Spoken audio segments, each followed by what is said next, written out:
Good day, Snakehead Angling Community. Ito po si B1JQ. I am a snakehead angler. I am a snakehead angling enthusiast. Pag-usapan natin yung bait casting reel. Kasi when I was just starting back then, tapos nag-umpisa na makahuli, magkaroon ako ng familiarization about the reels, etc. Siyempre, at the back of your mind, oftentimes is, masubukan ko kaya, na magkaroon ng reel or bait casting reel of this brand. Although, to tell you honestly, hindi naging mabilis na nag-transition ako on this two brand. Kasi I felt satisfied of what I have before. Kasi naibibigay naman niya yung pangangailangan ko, nakakahuli naman, so why change? Until such time nagkaroon ng curiosity, tapos sabi ko, ano kaya subukan ko? And at the same time, with the help and influences of my friends who are senior than me in snakehead angling. But anyway, pang snakehead angling lang po ito kasi yun lang naman po yung yung ginagawa ko in my field of interests in terms of angling, At I am not a professional. Ito pong sasabihin ko sa inyo is my experience, considering the fact na I have these two brands and I have used this, kaya parang may justification kung magsasalita tayo patungkol dito. Okay. Bait casting reel lang po, Ayun. When I was starting pala, confusion ko rin to So, sana makatulong or maging kaprasong punto kung mamimili tayo which is which. Okay. Kasi, meron po kasing maling, para sa akin, maling comparison or merong maling perception in terms of these two brands. I'm talking of the D company and the S company. Ang ibig sabihin, I'm talking of Daiwa and Shimano. And the confusion kung alin ba sa dalawa ang pupuntahan ko if I will to change or to go in these two brand. Yun. Kasi, kaya ako po nasabi na something is wrong because usually they say Daiwa versus Shimano or Shimano versus Daiwa. Kasi I keep on thinking why they always use the word versus. Although I know there are Daiwa fanatics and there are Shimano fanatics.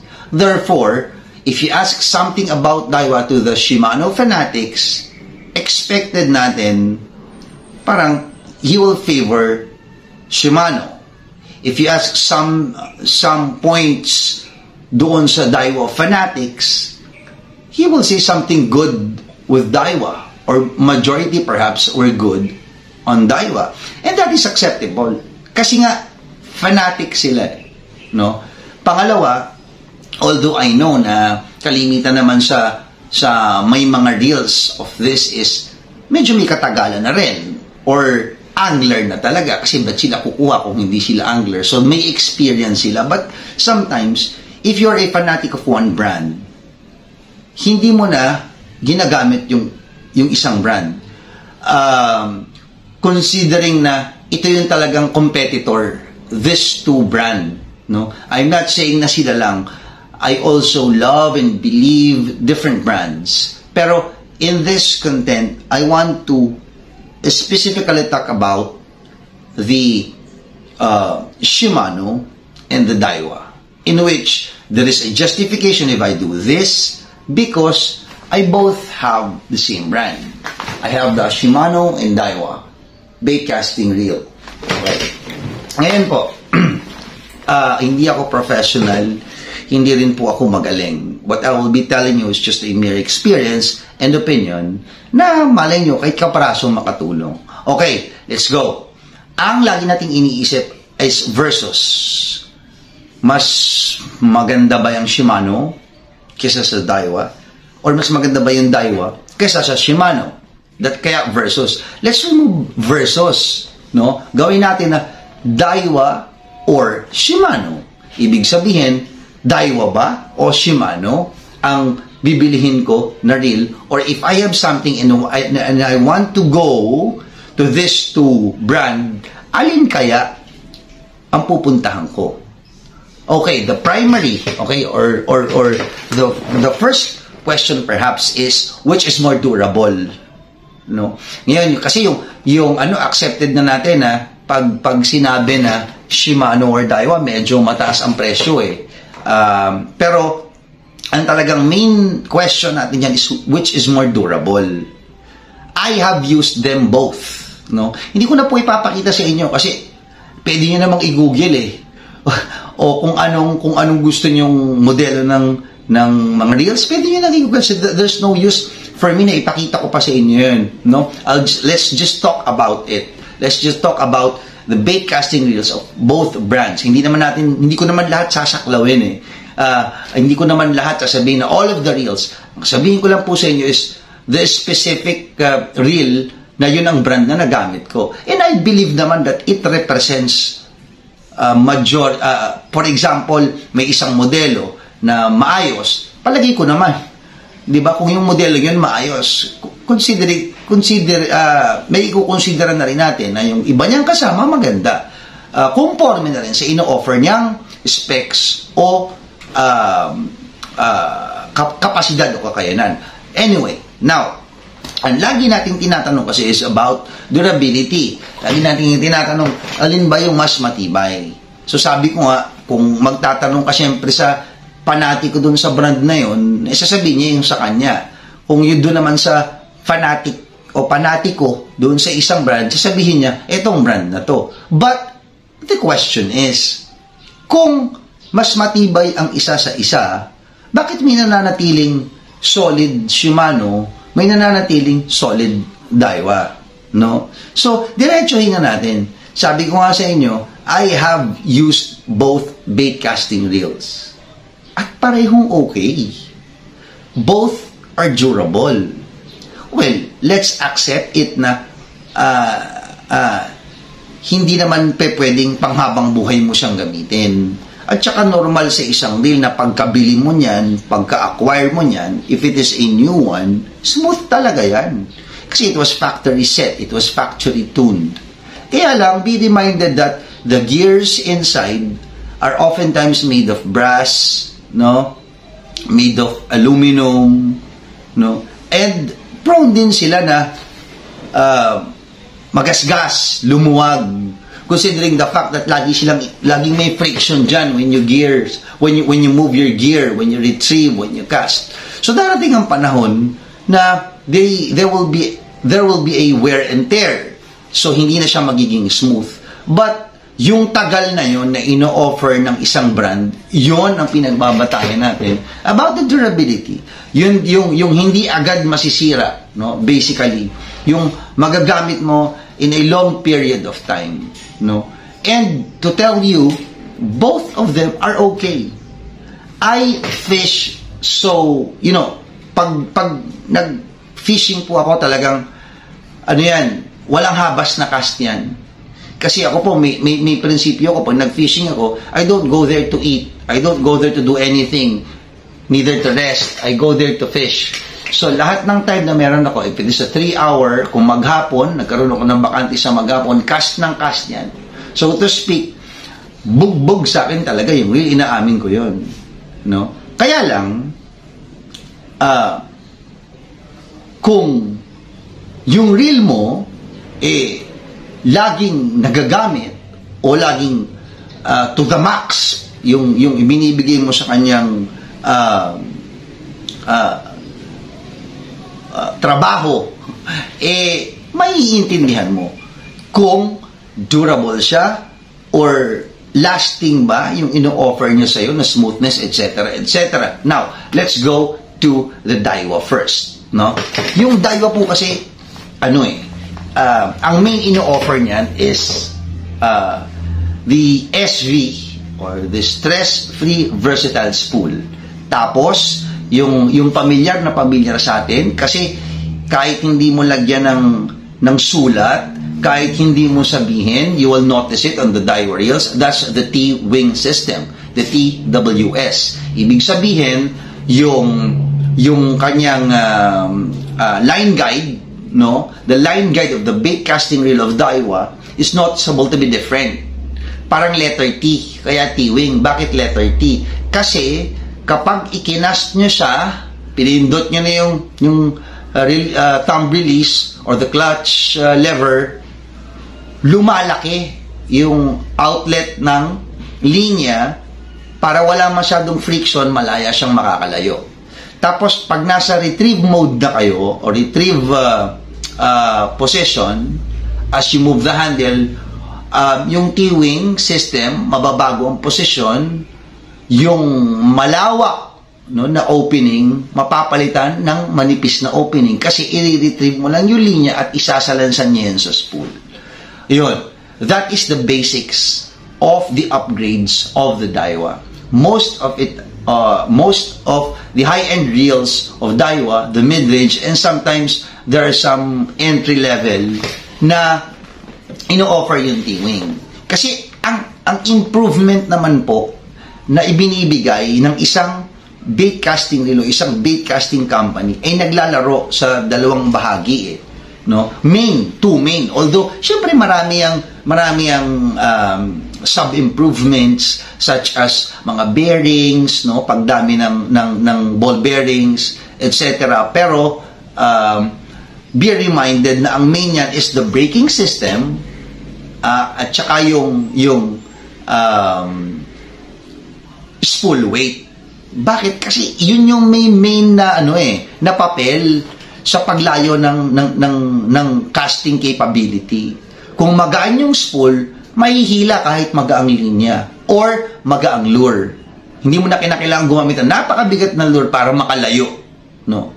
At braking system. Kasi pag bait caster reel ang ating ginagamit, no? Prone yan sa backlash, sa overruns, sa pagbubuhol sa Tagalog.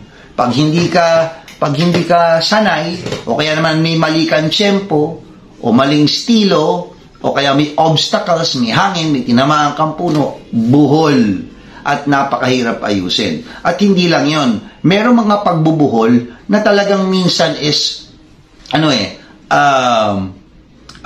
pagkukulang ng hindi magandang kondisyon ng braking system. Therefore, the upgrades of the baitcasters focused on the braking system, the spool, and the line guide. Kasi ito yung three main thing na nakakaapekto ng malaki, no, sa casting power. So, the Daiwa uses a SV spool or stress-free versatile spool. Basic lang naman yan. Sa totoo lang po, no, huwag niya nating pahirapin. We are not that technical, pero ang ginagawa lang naman dyan talaga is pagaanin yung spool, no po, capable na makalayo dahil maglayo ng lure kahit medyo magaan ang timbang. Yun. And it was properly offered by Daiwa. Pangalawa, ang braking system po ng Daiwa, as I look at it, no, dun muna tayo sa how it looks. It is a drum type. Kumbaga yung spool, merong parang cap. Tapos yung cap niyayapos yun ng magnets or the braking system. Tapos that cap has a spring.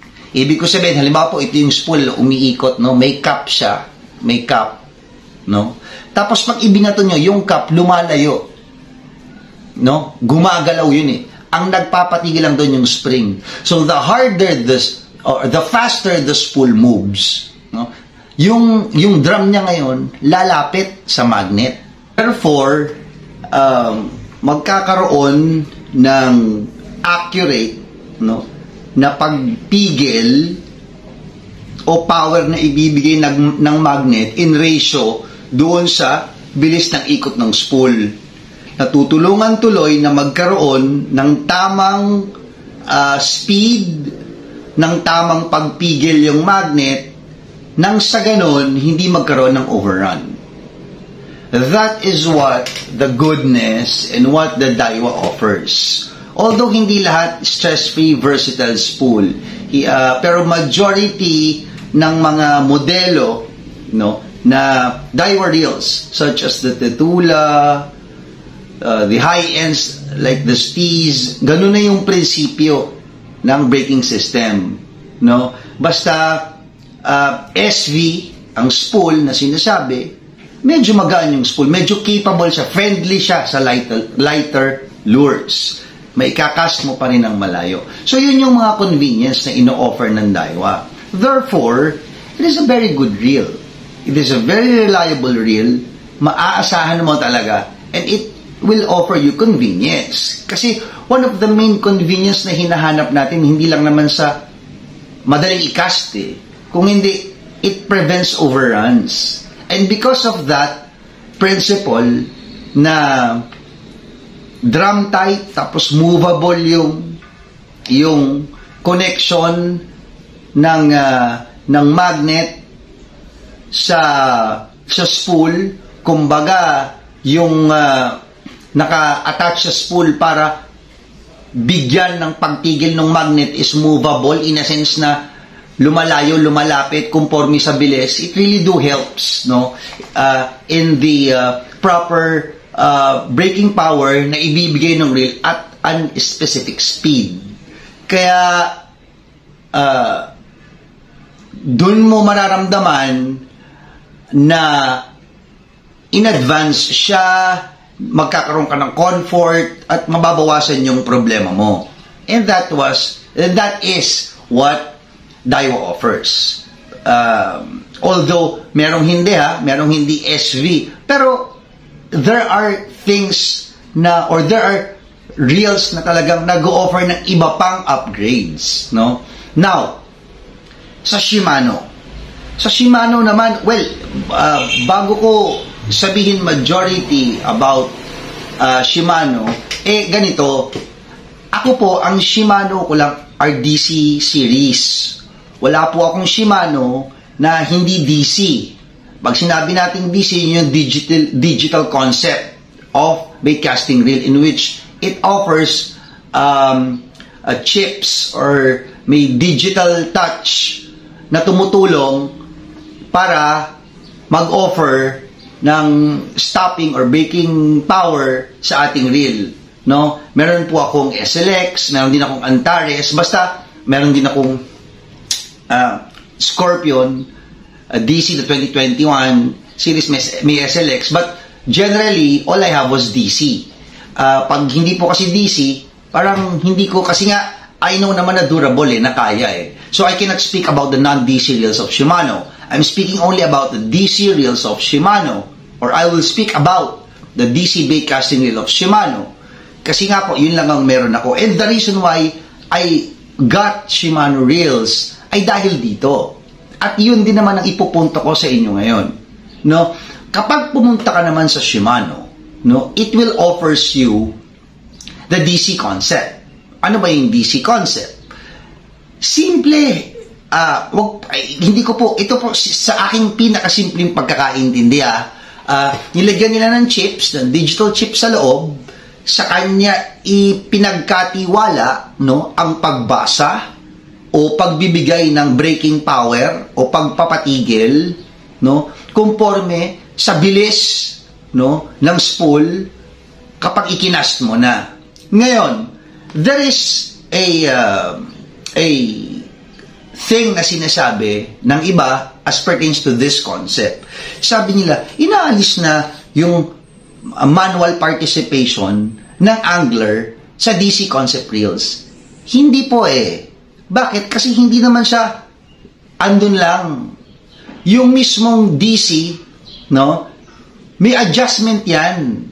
The DC4 has four adjustments. 1, 2, 3, 4 settings. Yung DC5 naman po, meron yung 5 settings. 1, 2, 3, 4 in the windage, or the wind, no? Na-adjust mo rin. Kaya lang, on that particular adjustments, merong particular power ang stopping or braking system. May particular na higpit, no, na ibinibigay. So may manual participation pa rin. It just reduces, no, the miscalculations. It reduces the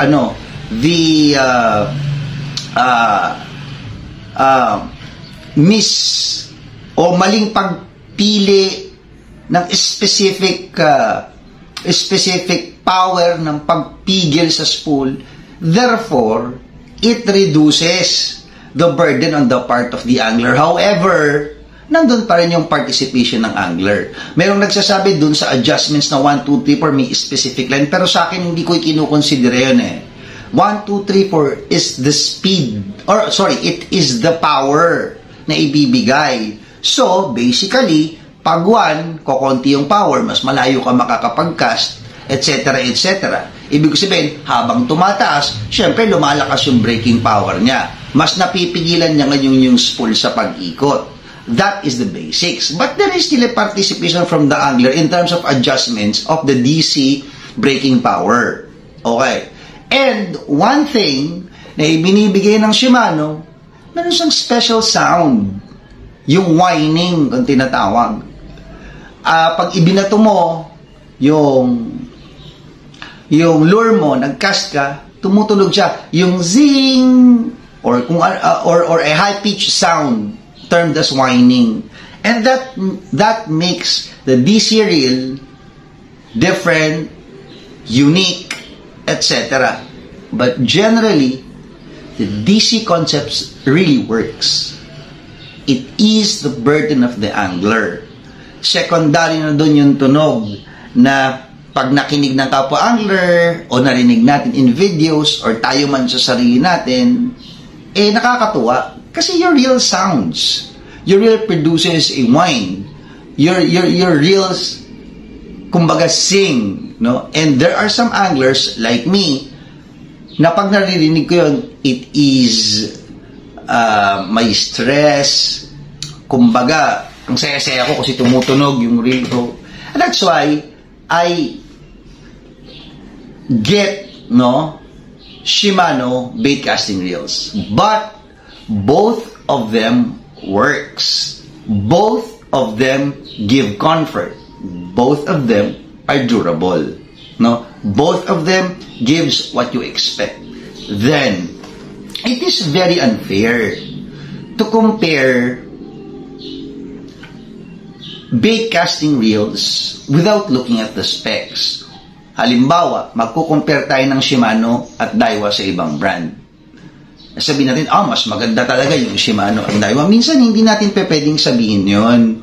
Kasi, sa comparison pa lang, makikita natin, nabanggit ko na, Daiwa and Shimano offers good stuffs, good innovations, good upgrades. And you will compare it into a reel na naka-default ang general settings. Ibig ko sabihin, ang ino-offer lang niya, magnets, at tapos yun yung spool capacity, yun yung gear ratio. Wala siyang, that particular brand did not do some innovations of lightening the spool or adding some innovations on the brakes or upgrades on the brakes. So it's very unfair. So palagay ko, comparison is not much, but finding comfort on the brand that you're using ay mas magandang bigyan natin ng konsiderasyon. So, again, in choosing both reels, Shimano and Daiwa are good. Ngayon, kung hindi natin ikukonsidera, alsida natin ang konsiderasyon, ibig kong sabihin, sa durability, kasi parehong durable nga eh. Parehong maganda. Alsida natin yung pag-iisip na alin ba ang mas smooth, kasi pareho talagang smooth. Wala kayong masasabi. Pareho talaga silang nagbibigay ng different feeling kapag na-cast mo. Mas malayo ang naibabato? Yes. Bakit?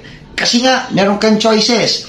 Yung sa DC, malayo at malaya mong maibabato kasi katulong mo na yung DC concept eh. 'Di ba? Doon naman sa Daiwa, stress-free versatile na siya eh. May T-wing system pa, reduces friction. So makakalayo ka talaga. So that is not a question anymore.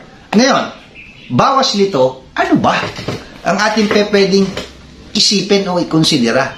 Kung Shimano ba o Daiwa? Para dumali, at kaya dumali sa akin is dalawa lang. If you want a more machismo or more macho reel, kasi alam niyo yung Daiwa, yung unahan yan bulky eh. Most of Daiwa, except the PR100 na non-SV naman siya, default setting, tapos mukha sa kasi siyang Shimano. Pero the rest, yung isa sa pinaka-paborito ko, yung Fuego, the Daiwa Fuego, kasi hindi siya T-wing, pero SV siya. At halimaw sa casting, no? Mga mukha ba siyang mga barako? More of a masculine looking reels. Kung gusto mo naman na whining sound, yung may tumutunog, no? Go for Daiwa. Go for Shimano. No? Kung gusto mo medyo para bagang ang reel mo weightlifter style o bulky, go for Daiwa. O gusto mo naman pag tingnan yung reel mo, something different yan o tingnan parang iba. Kasi yung outlet mo or line guides mo iba korte. Di go for Daiwa. Kung gusto mo naman tumutunog, no, may whining o less thinking ka, no, gusto mo may katulong ka kasi ayaw mo ng overruns, ayaw mo ng pagbubuhol, DC concept, go for Shimano. So, yun yung mga maliliit na bagay lamang na dapat nating i-consider sana. Instead of looking at the durability, instead of looking of what is the best between the two, ay talagang it would bring you confusion. Malilito ka. Why? Dahil ba may tama yung isa, mali yung isa. Tama yung isa, mali yung isa. Hindi. Because both of them are indeed good reels. Both of them are indeed reliable reels. Lahat ng inaasahan mo, makukuha mo. Kung ang inaasahan mo, mababawasan ng pagbubuhol, yes. Kung ang inaasahan mo, durable in going to this two brand, yes. Kung aasahan mo, mas smooth ba sila? Yes. Not because they are better, but because they offer upgrades and they offer innovations, no? Na alam ko rin naman yung ibang brands ginagawa na rin ngayon. There is one brand that is coming up in adding digital principles and concepts on the reels, no? The iReel of casting. Cast King, I mean. The Daiwa mismo tried to adopt the DC concept of Shimano. Kaya sabi ko, it really do offers smoothness, not just because it is better than the other, but because of the upgrades that it adds on their products or on their reels. So to speak, both Daiwa and Shimano are durable, both offers good comfort and convenience, and both are satisfactory bait casting reels. Kaya ang dapat lang nating i-considera is this: kung pipili ka alin sa dalawa, gusto mo ba yung kakaibang tingnan? Kasi tingin pa lang may tiwing. Yun na lang po kasi yung konsiderasyon ginagawa ko Ibig sabihin, madali na. Hindi na ako mahihirapan. Hindi na ako maraming tanong alin ang mas matibay. Kasi both, again, are durable and both are reliable. Ngayon, kung ang pagbabasihan lang natin is yung kakaibang itsura pag tinignan, I think you should go to Daiwa. Kasi tingnan mo ang Daiwa, medyo barako, bilugan ng unahan, tapos kakaiba yung line guide. If you want, ano yung tumutunog? Bakit tumutunog yung reel niya? Parang gusto ko yung may tunog. No? Parang, I want my reel to remind me that he is something special. Go for the DC concept of Shimano. Then again, lastly, these two brands are really good. And I want to thank the Daiwa and the Shimano for offering the anglers the best reels that we could use and the best choice that we could have. Pangalawa, there are a lot of different choices na pwede mong sabihin na ito ang i-consider ako specifically on these two reels, no? Punta tayo sa Daiwa, medyo ayoko doon ng may T-wing pero gusto ko SV, go for Fuego. Gusto ko walang SV, T-wing lang, go for may Tatula na non-SV. I also have that one, yung Daiwa Tatula 100. Hindi naman siya SV, pero T-wing. So, you have choices. Pwede kang maglaro. And Shimano, there are non-DC reels. Oh, gusto ko Shimano pero tahimik, walang ingay.